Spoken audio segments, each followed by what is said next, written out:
मित्रों, ये स्कंद पुराण आज इस शास्त्र के माध्यम से हम माघ मास में एकादशी के महात्म्य और उसके उद्यापन के बारे में जानेंगे। यह स्कंद पुराण का अध्याय राजा वीरवाहु के पूर्व जन्म का विधान एवं एकादशी व्रत और उसका उद्यापन। राजा बोले, ब्राह्मण संपूर्ण एकादशी की उत्तम विधि का उपदेश कीजिए जिससे भगवान विष्णु की प्रशंसा प्राप्त हो। ऋषि ने कहा, निपश्रेष्ठ माघशीष आदि महीनों में सभी द्वादशी तिथियों को कल्याणमय अखंड एकादशी का व्रत पालन करना चाहिए। दशमी को नत व्रत करे, एकादशी को दिन में और रात्रि में भी उपवास करे तथा द्वादशी को पारण के रूप में केवल एक बार भोजन करे। इसे अखंड एकादशी कहते हैं। दिन के 8वें भाग में जब सूर्य की ज्योति मंद हो गई हो, उसी समय को नक्त जानना चाहिए।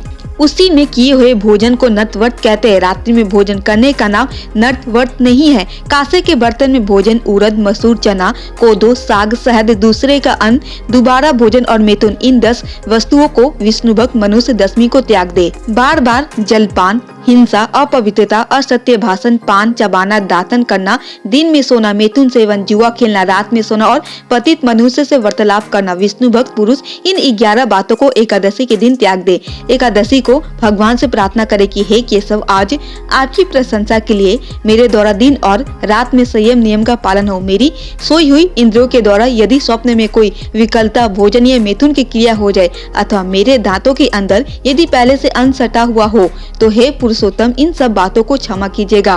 पापों से उपरवित निर्वित होकर जो गुणों के साथ वास किया जाए उसी को उपवास समझना चाहिए। शरीर को सुखा डालने का नाम उपवास नहीं है। पहले कही हुई 10 बातें तथा पराया अन्न, शहद और शरीर में तेल मलना आदि कार्य द्वादशी के दिन विष्णु भक्त पुरुष ना करे। फिर द्वादशी आने पर भगवान से इस प्रकार प्रार्थना करे, हे भगवान गरुड़ध्वज, आज सब पापों का नाश करने वाली पुण्यमय पवित्र द्वादशी तिथि मेरे लिए प्राप्त हुई है। इसमें मैं पारण करूँगा, आप प्रसन्न होइए। तदनंतर ब्राह्मणों को भोजन कराकर स्वयं भोजन करे। इस विधि से जब तक वर्ष की समाप्ति हो तब तक विद्वान पुरुष एकादशी व्रत करता रहे। वर्ष पूरा होने पर उसका उद्यापन करे।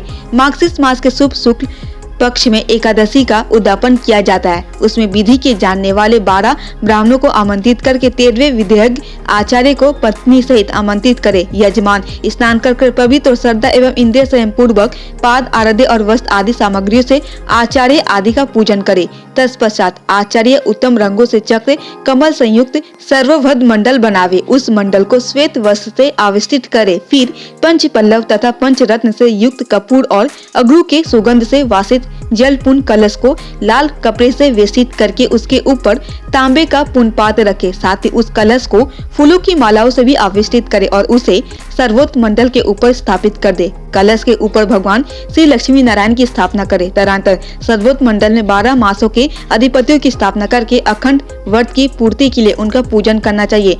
मंडप से पूर्व भाग में शुभ संघ की स्थापना करते हुए कहे, हे पंचगण्य, तुम पहले समुद्र से उत्पन्न हुए, फिर भगवान विष्णु ने तुम्हें अपने हाथ में धारण किया। संपूर्ण देवताओं ने तुम्हारे रूप को संवारा है, तुम्हें नमस्कार है।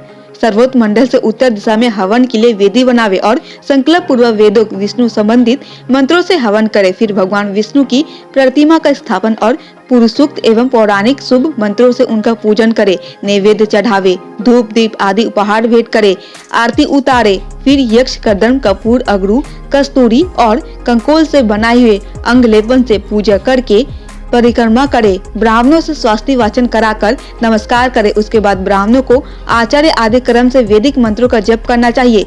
जप के लिए पावनमन सूक्त, मंडल ब्राह्मण, मधुवता, रीतातय इत्यादि 3 मंत्र तेजोशी, शुक्राचन, वर्चम, ब्रह, साम, पवित्र वंतन, सूर्यसा, विष्णु महर्षि इत्यादि वैदिक संहितोक्त मंत्र श्रेष्ठ माने गए हैं। जबकि अंत में भगवान विष्णु का कलश के ऊपर स्थापना करना चाहिए। सवेरे दिन निकलने पर नीचे लिखे क्रम से हवन करे। यज्ञ अग्नि क्रिया प्रयाण पुरुष पहले पात स्थापना करके विधि पूर्वक पूजा करके पश्चात स्तुति करे। उसके बाद अपनी सखा के गुरुसूत्र में बताई हुई विधि के अनुसार चरु पूर्वक होम करे। चरु 2 पात्रों में तैयार करे।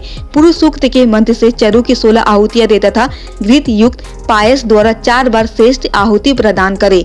उसके बाद परदेश मात अंगूठे से लेकर तर्जनी तक की लंबी 100 पालस की समिधाएं लेकर उन्हें घी में डुबो दे और इंदम विष्णु चक्र में इत्यादि मंत्रों से कर्म की सिद्धि के लिए उनका हवन करे। समिधाओं की 100 आहुति देने के बाद तिल की 200 आहुति दे। इस प्रकार वैष्णव होम करके ग्रह यज्ञ प्रारंभ करे। उसमें भी क्रमश समिधा होम, चरु होम और तिल होम करने चाहिए। 10-50 स्वास्थ्य वाचन कराकर पूजन करे, फिर ऋषि तज्जों को दक्षिणा दे और भगवान की प्रशंसा के लिए ब्राह्मण को एक दूध देने वाली गौ तथा सुंदर बैल देता रहे। तो ब्राह्मण को 13 पद दान करे, सब पत्नी आचार्य को वस्तुओं से संतुष्ट करे और धन सहित महादान दे। पारण कर लेने पर रात को ब्राह्मणों को जल से भरे हुए वस्त्र वेष्टित 25 कलश दान करे। अपनी शक्ति के अनुसार व्रत का उद्यापन करना चाहिए। इस प्रकार अखंड एकादशी व्रत का वर्णन किया गया है। मित्रों, तो यह थे एकादशी के व्रत नियम। लेकिन मित्रों, यदि आप इतने नियम नहीं मान सकते हैं तो आप जैसे भी करते हैं आप उसी तरह कर सकते हैं।